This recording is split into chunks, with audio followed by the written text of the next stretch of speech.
হবে।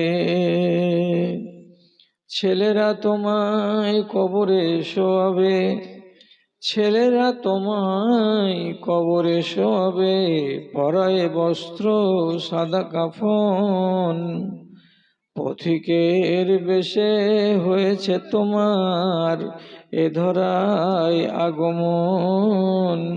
সব কিছু ফেলে চলে যাবে তুমি, আসিলে মরণক্ষণ, আসিলে মরণক্ষণ।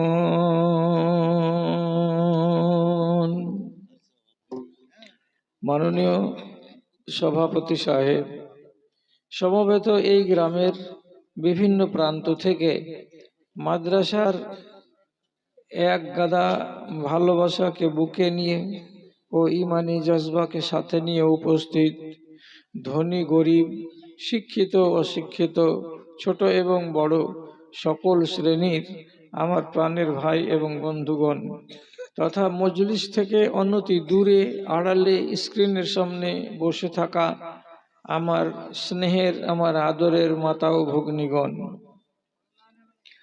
আল্লাহ রাব্বুল আলামিনের শুকরিয়া আদায় করি এবং তার সিপ্ত সানা গাই যে আল্লাহ তাআলা আমাকে আমার জীবনের শেষ বেলায় আপনাদের এই গ্রাউন্ডটাকে দেখার সুযোগ করে দিয়েছেন। গ্রামের নাম জানি, গ্রামের নাম শুনেছি, কিন্তু এটাকে সচক্ষে দেখব বা আপনাদের মতো মানুষগুলোর মুখোমুখি হয়ে একটু কিছু শুনবো, একটু কিছু বলবো, এইরকম সুযোগ এর আগে হয়নি। তার জন্য আল্লাহ তাআলার আমি হাজারবার শুকরিয়া আদায় করছি। বেরাদারান ইসলাম, আপনাদের সামনে আমি দুই জায়গা থেকে ছোট ছোট কয়েকটি আয়াত পড়ে শোনালাম। আমি জানি না যে আপনাদের রুচিটা কেমন, আমি এটা অনুমান করতে পারি না যে আপনারা কি ধরনের কথা শুনতে পছন্দ করেন, কিন্তু আমি এই কথাটাকে বিশ্বাস করি যে পৃথিবীর যত বড় বড় লেখকের কিতাব থেকে কোনো বক্তা যদি আপনাকে শোনাই, এবং যতই রকমের চটকদারি কথা হোক, আকর্ষণীয় কথা হোক, যেটা গ্যারেন্টি কোরআন মাজিদে দিয়েছে সেই গ্যারেন্টি তারা দিতে পারবে না। অর্থাৎ আমার ঈমান নামের সম্পত্তিটা যদি ড্যামেজ হয়ে যে থাকে, ওর গায়ে যদি দাগ দাগ লেগে লেগে লেগে লেগে ঈমানটা যদি দুর্বল হয়ে যে থাকে, তাহলে দুর্বল ঈমানকে সবল করার জন্য পৃথিবীতে একটি মাত্র উপায়, সেটি আল্লাহ তাআলা কোরআনে বলেছেন, ইজা যুকিরাল্লাহ ওয়াজিলাত কুলুবুহুম। মানুষের সামনে আল্লাহর কোরআনের কিছু কথা এবং নবীজির জীবন থেকে টেনে এনে কিছু এমন চিত্তাকর্ষক বয়ান যদি রাখতে পারা যায়, তাহলে আপনার এবং আমার মরা ঈমানের ভিতরেও একটুখানি জোশ আসে, একটুখানি মেজে ঘুষে তাকে চাকচিক্য করে নেওয়ার একটা সুযোগ আসে। ঈমান ভালো হবে তাহলে কিসে? কোরআনের ওয়াজ শুনলে এবং হাদিসের ওয়াজ শুনলে। তারপরে আবার উলামায়ে দ্বীন বলেছেন, একদিকে কোরআন মাজিদকে রাখতে হবে বা শরীয়তকে, আর আরেকদিকে নিজের চলনটাকে রাখতে হবে। এটা হচ্ছে আয়না, শরীয়তটা হচ্ছে আয়না। আয়নার সামনে আপনাকে দাঁড়াতে হবে, আর দাঁড়াবার পরে আপনি নিজের দাগ, নিজের ধাব্বা, নিজের দোষ, নিজের ত্রুটি ওইগুলোকে দেখতে পাবেন শরীয়তের আয়নাতে। তো আপনার মুখটা যখন আয়নার সামনে আসে, তো গালে যদি কোনো এক জায়গাতে একটু মুহাসা বা দাগ দেখা যায়, তো আপনি ওইটাকে দূর করার জন্য বোরোলিন কিনতে যান, ফেয়ার অ্যান্ড লাভলি কিনতে যান, যে এই দাগগুলো, এই মেস্তাগুলো, এগুলোকে আমাকে পরিষ্কার করতে গেলে এই মলমটা ব্যবহার করতে হবে। তো ওখানে আয়না যদি আপনার চেহারাকে দেখায় আর চেহারার দাগ দেখায়, তো আল্লাহর এই শরিয়ত আপনার ব্যবহারের আয়না, সেটা আপনাকে দেখাবে আপনি কতখানি ঠিক আর আপনি কতখানি বেঠিক।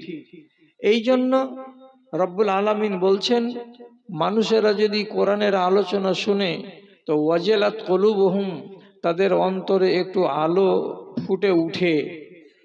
অন্তরে আলো পাওয়ার মানে হলো ইমানটা চাকচিক্য হয়, ইমানটা ভালো হয়।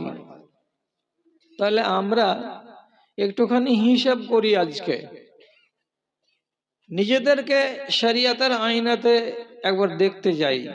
দেখতে গিয়ে প্রথমে আপনাকে যেটা বলছি, আল্লাহ রাব্বুল আলামিন বলছেন, ওমান আযলামু মিম্মান যুক্কিরা বিআয়াতি রাব্বিহি সুম্মা আরাযা আনহা ওয়া ইন্না মিনাল মুজরিমিনা মুনতাকিমুন। কি তরজমা?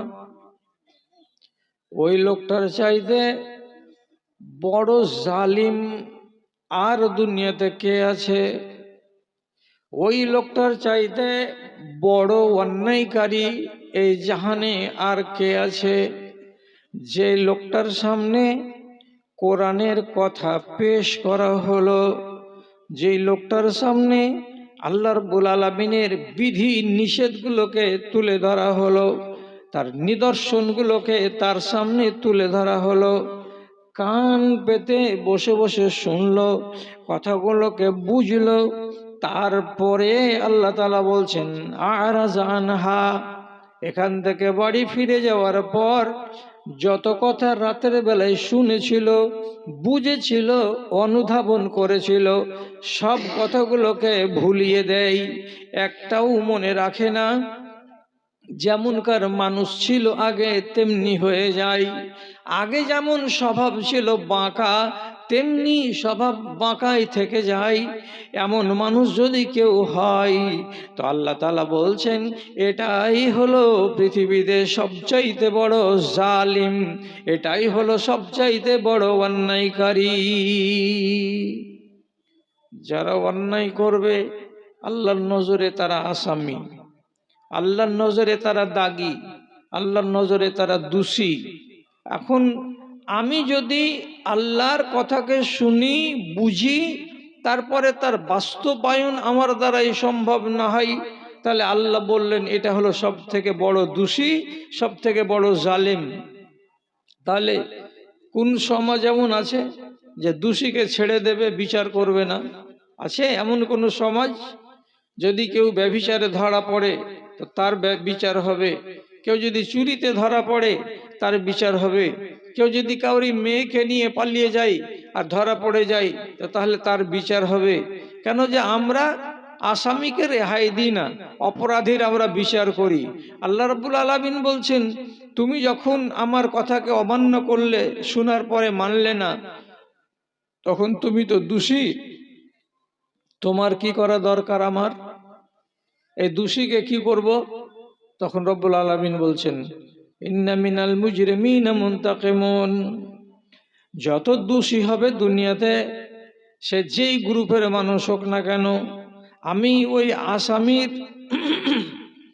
ওই আসামির কাছ থেকে বদলা চুকিয়ে নিতে পারি। আমি ওই আসামিকে রেহাই করি না। অনেককে ছেড়ে দিই দুনিয়াতে, আখেরাতে ছাড়বো না। অনেককে দুনিয়াতে পাকড়াও করি এবং আখেরাতেও তাকে পাকড়াও করব। কেন? যে মুজরিমকে ছেড়ে দেওয়া আমার অভ্যাস নয়। আমি ছাড়িনি কাউকে, কোনো মুজরিমকে আমি ছাড়িনি। যেই অপরাধ করবে তাকে আমি ধরবো। আপনাকে এখন শিখাবো কি দিয়ে? কে কেমন অপরাধ করেছিল যে তাকে আল্লাহ তাআলা ছেড়ে দেননি, পাকড়াও করেছেন। শর্টের উপরে কথা বলি, খুব তাড়াতাড়ি করে কথাগুলো ছোট ছোট ছোট ছোট, আপনি মগজে সেটাকে একটি সারিবদ্ধভাবে সাজিয়ে নেবেন। আমি একটা কওমের নাম বলছি, তাদেরকে রব্বুল আলামিন মাটির তলাতে পুঁতে দিয়েছেন, উল্টিয়ে দিয়েছেন।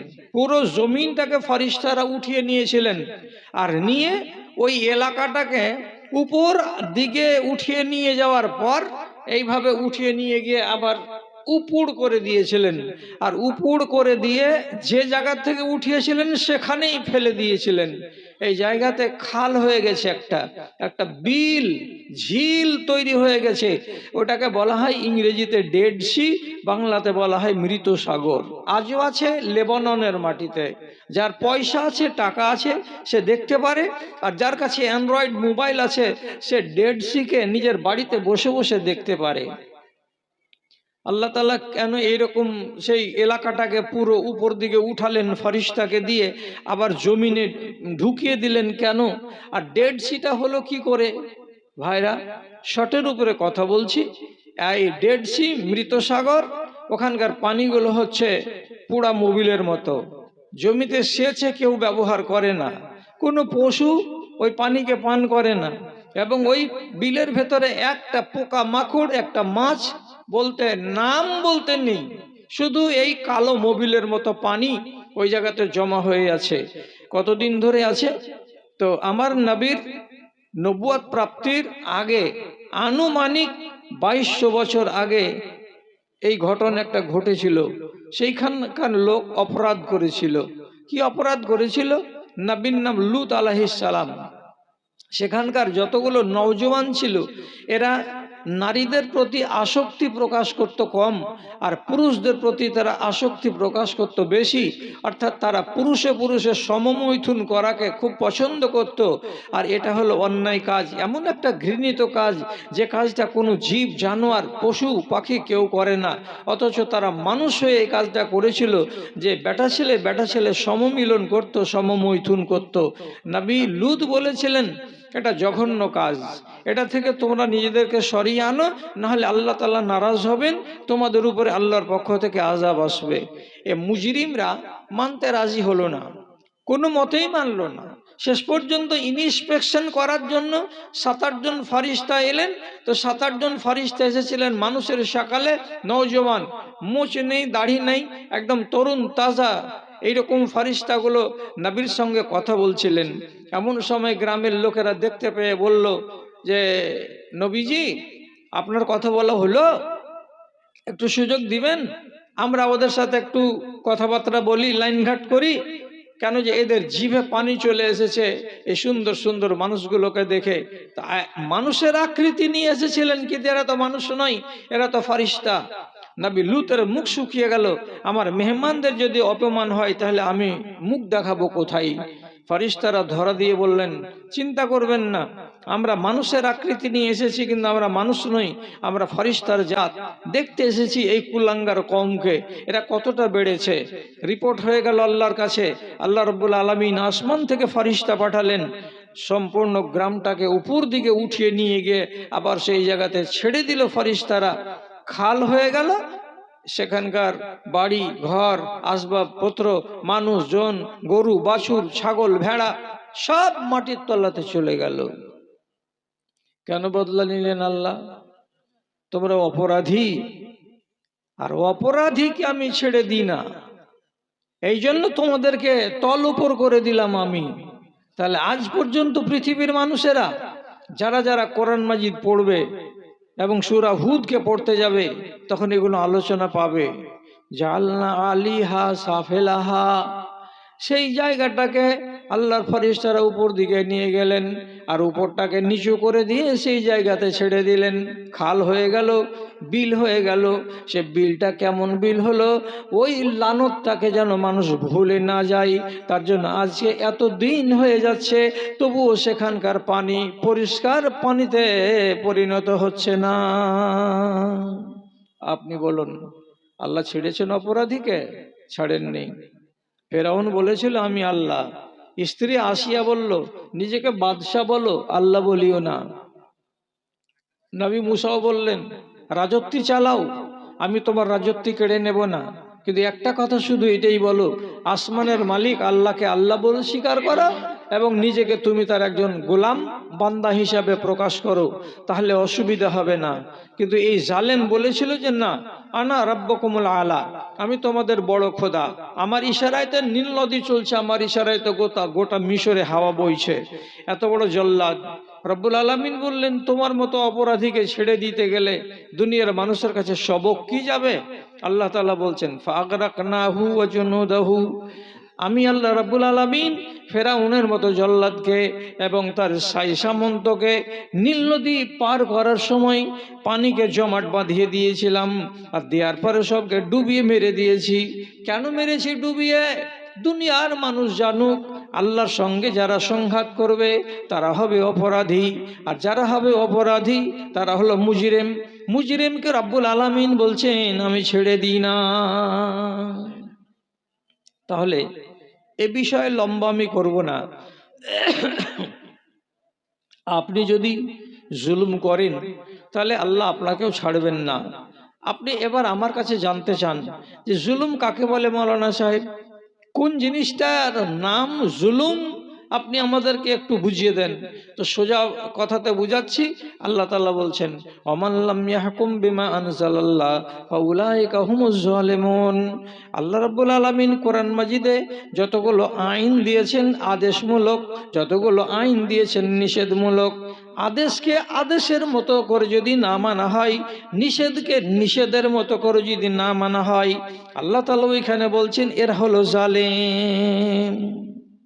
আল্লাহর আইনকে আমি যদি বুড়ো আঙুল দেখাই তাহলে আমার নাম জালেম। তার মানে কি আমি অপরাধী। তাহলে অপরাধীকে আল্লাহ তাআলা ছাড়বেন না, এটা তো আপনি শিখতে পারলেন। এই তো 5 থেকে 7 মিনিট আগে আপনাকে বললাম কোনো অপরাধীকে ছাড়া হয় না। অন্যায় আল্লাহর কানুনের সাথে করতে গেলে, উল্টো করতে গেলেই আপনি হবেন জালিম, আর আপনাকে আল্লাহ আযাবে গ্রেফতার করবেন। যদি বুঝতে চান উদাহরণস্বরূপ আমি বলি, খেয়াল করুন কথার দিকে। কোনো ভারী ভারী কথা বলছি না, সোজা সোজা কথা বলছি, শুধু আপনার যেন বোধগম্য হয় আর কথাগুলো আপনার মগজে স্থির থাকে কিছুদিন। কি বলছি আমি? রব্বুল আলামিন ইবলিস শয়তানকে বলেছিলেন একটা সিজদা করে দাও, এটা তো আদেশ করেছিলেন আল্লাহ। ইবলিস শয়তান আদেশটাকে মানেনি। ইবলিস শয়তান একটা সেজদা করে দেয়নি, আল্লাহর আদেশটাকে বুড়ো আঙুল দেখালো। তো যখন আদেশকে মানলো না, আপনি নিজে বলুন আল্লাহর হুকুমকে নাম মানলে এ লোকটা জালিম না জালিম নয়? এ তো জালিম। যখন জালিম হলো তখন তাকে আযাবে গ্রেফতার করা হলো। কি আযাব দেওয়া হলো? রব্বুল আলামিন বলছেন ফাখরুজ ইন্নাকা রাজিম, এখান থেকে বেরিয়ে যা, তোকে আমি রাখবো না, আমার দরবারে তোকে রাখা হবে না, ফেরেশতাদের নেতা তোকে রাখা হবে না, তোকে যে বড় পদ দিয়েছিলাম, চেয়ার দিয়েছিলাম, সে চেয়ার তুই আমাকে ঘুরিয়ে দে। রব্বুল আলামিন তাকে লাথি মেরে তার পদ থেকে নামিয়ে দিলেন, আর দেওয়ার পরে একটা নতুন করে তার নাম দিলেন, তুমি আজ থেকে রাজিম। রাজিম আরবিতে নাম রাজিম। রাজিম মানে কি? রাজিমের মানে অভিশপ্ত, রাজিমের মানে লানত প্রাপ্ত, রাজিমের মানে হলো ঝাঁটাখোর, রাজিমের মানে হলো জুতাখোর। তুমি আজ থেকে জুতাখোর হয়ে গেলে। অথচ ফেরেশতাদের সর্দার তাকে বানানো হয়েছিল, এত ইজ্জতের পদে অধিষ্ঠিত ছিল কে? এই ইবলিস শয়তান। একটা হুকুমকে না মানার কারণে হলো জালিম। রব্বুল আলামিন তার উপরে আযাব দিয়ে দিলেন কি? তুমি হয়ে গেলে রাজিম, তার মানে তুমি ঝাঁটাখোর। এবার আপনি চিন্তা করুন, আপনাকে যেটা হিসাব করতে বলছি ভালো করে বুঝুন। এর থেকে আর আমি ভালো আজ জানি না। যা বলছি কোরআন হাদিস থেকে বলছি, মানতে পারলে খুবই ভালো, না মানতে গেলে আমার অসুবিধা নেই, অসুবিধা আপনার হবে। একটা সিজদাকে ছেড়ে দেওয়ার জন্য তার নাম দিলেন রব্বুল আলামিন রাজিম। সে রাজিম কত বড় রাজিম হলো, পৃথিবীতে যত মুসলমান আছে নামাজে দাঁড়াতে গেলে বাইদ বাহিনী পড়ার পর তাকে প্রথমে কি বলতে হয়?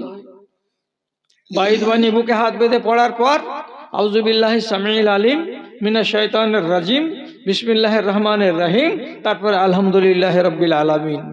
আপনাকে দায়িত্ব দেওয়া আছে যে নামাজ শুরু করবেন, তিলাওয়াত শুরু হবে, তো তার আগে ইবলিস শয়তানের মুখে আগে জুতা মারতে হবে, ঝাঁটা মারতে হবে। তাহলে ঝাঁটা চলতে আছে। পৃথিবীতে কতটি দেশ আছে? 228টা দেশ আছে।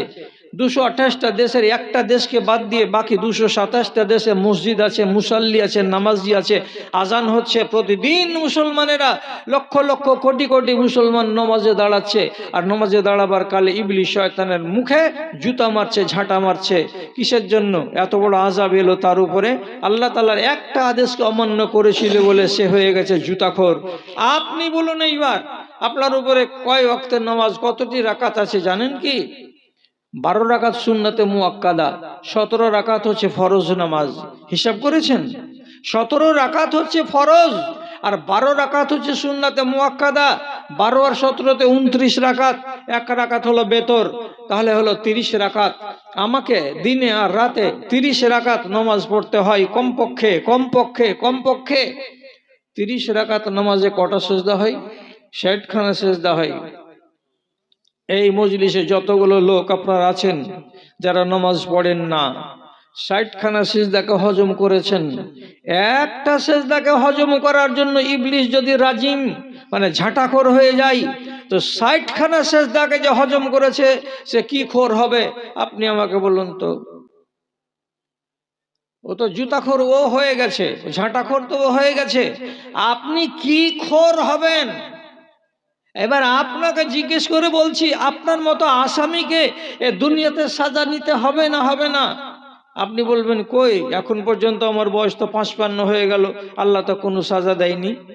সাজা দেয়নি, দেখতে পাচ্ছেন না? আপনার ঘাড়ে যতক্ষণ না চড়বে ততক্ষণ বুঝতে পারবেন না যে সাজা আল্লাহ তাআলা দিয়েছেন কি দেননি। অন্যান্য প্রভিন্সের দিকে তাকান আর তাকিয়ে দেখেন আসামের মুসলমানগুলোর হাল কি আছে। এগুলো বলি না, এগুলো রেকর্ড চলে যাচ্ছে, আর সমস্ত লোকেরা এগুলোকে যাচাই বাছাই করার জন্য বসে আছে সেন্সার করে যে কোন মৌলবীটা কি কথা বলছে। আসামের মুসলমান সুখে নাই। উত্তরপ্রদেশে গিয়ে রোডের কিনারায় কোনো এক জায়গাতে দাঁড়িয়ে আসরের নামাজটা পড়ে দেখান তো, মায়ের লাল আপনার পিছনকে যদি রুল মেরে পুলিশে গরম না করে দেয়। জমিনটা কি আল্লাহর নয়? যে কোনো ফাঁকা জায়গায় দাঁড়িয়ে আমি নামাজ পড়তে পারি না? পারি, এটা আল্লাহর জমিন। কিন্তু উত্তরপ্রদেশের মাটির দিকে একবার নামাজ পড়ে দেখান তো, মসজিদের বাইরে আপনাকে যদি গরম না করে দেয়, তো ইজ্জত কোথায় গেছে? আপনি বলছেন কই আমার উপরে তো আযাব আসেনি। সারা পৃথিবীর মুসলমান ভাই ভাই, এক ভাইয়ের উপরে আযাব আসতে গেলে আর এক ভাই যদি আরামে ঘুমাই তো